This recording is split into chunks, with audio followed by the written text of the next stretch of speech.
பெருமையா பேசிக்கிறாரு. ரொம்ப சந்தோஷமா இருக்கு. என்னோட சாதனையை நானே முறியடிச்சுக்குவேன்.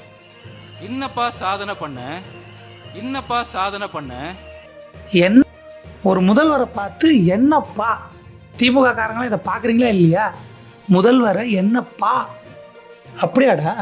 இல்லை ஏண்டா ஒரு முதல்வரைய நீ என்னப்பான்னா உன்னை என்னடான்னு தான் சொல்லணும். ஏண்டா இப்போ நான் உதாரணத்துக்கு சொல்கிறேன். இப்போ விஜயை பார்த்து ஏண்டா விஜய் ஊதியை சின்னமாக வச்சுக்கிறியாடா, உங்களுக்கு ஊதி எடுத்து ஊத தெரியுமாடான்னு நான் கேட்டால் எவ்வளோ தப்பாக இருக்கும். நடிகர் விஜய், டிவிகே தலைவர் விஜய், அவர் மரியாதையை பேசணும், விமர்சனம் வைக்கலாம். ஆனால் அவர் மரியாதை இல்லாமல் என்னப்பா விஜய், என்னடா விஜய் அப்படிலாம் பேசக்கூடாது. அது நாகரிகமற்ற செயல். நம்ம ஒரு நாள் அதை பண்ண மாட்டோம். விஜய்க்கு மரியாதை கொடுக்குறோம், எப்பவுமே கொடுப்போம். ஆனால் இவன் பேசுறதை கேட்டிங்களா? ஒரு சிஎம்ஐ பார்த்து என்ன பாவம். திமுக காரங்களாம் அதை பார்க்க மாட்டிங்களா? நான் பார்த்தா கூட என்ன பண்ண போகிறீங்க? முதல்ல எழுச்சி தமிழ், இப்போ வந்து முதல்வர், யாருக்கும் மரியாதை கிடையாது. சூப்பர்.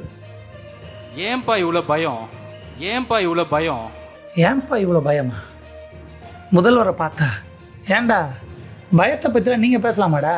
இப்போ விஜய் இருக்கார்ல, ஏன்பா விஜய் நீ எதுக்குப்பா 41 பேர் இறந்தப்ப திபிர்னு வீட்டுக்கு வந்த பயந்து?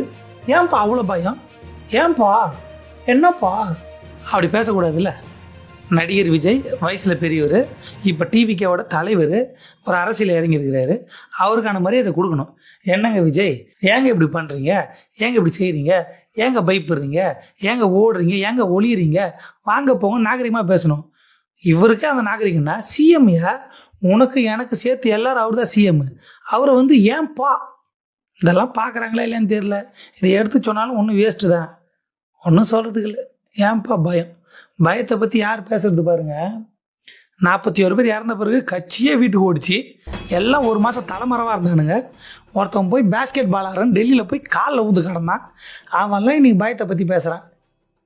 காலை கொடுமை. என்ன பண்ணுறது? எல்லாம் லூஸ் ஊதிங்க, அது இஷ்டத்துக்கு ஊதி நிற்குதுங்க. லூஸ் ஊதியே அவ்வளோதான், அது ஒரு ஊதியே. அதை அப்படி தான் பேசணும், கடந்து போயிடும் பொழுது தெரில.